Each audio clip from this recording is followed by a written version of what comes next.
We're in the procedure room now. We're going to be doing the peel in a few seconds. And we're going to be doing a Baker Gordon formula phenol peel. I fly jets. I know how to fly them. I don't need a book to tell me how to do it, but I never fly without going through a checklist. And it's exactly the same thing when I do a peel. I've done this 1,000 times. Every time I go down exactly down the checklist. And that way there's no chance of ever making an error. So we start with the water, 2 cc's of water.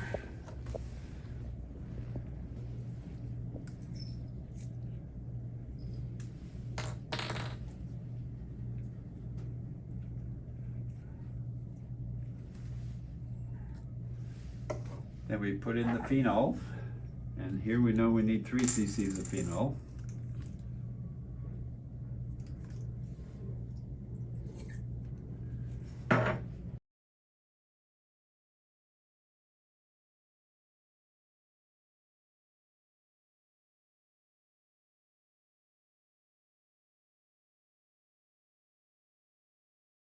She's had numbing cream on for a few minutes, and that helps a lot. Without the numbing cream, it'd be more uncomfortable. It's still not very comfortable. And as soon as we get this on, we're going to follow this with some cold compresses. And that will take the discomfort away. But here you can see the skin denaturing. That's the outer layer of skin that's actually dying.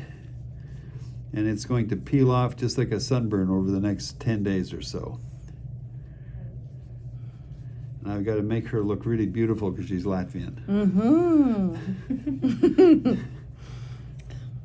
I want to. Okay, and here you can see it's pretty evenly applied. And it stings a bit, doesn't it? It's okay, not too bad. Okay, well, let's put on the cold compresses. This is what my assistant does. I feel good, actually. And after the compresses are on, you can put one more on top of that. And when the compresses are on, we leave that for a minute or two, then we apply some AQUAPHOR. So now we're going to cover it with some AQUAPHOR.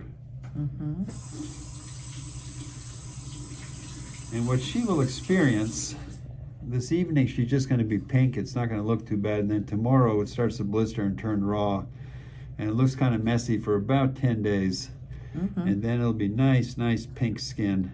And when she's healed, goodbye lines.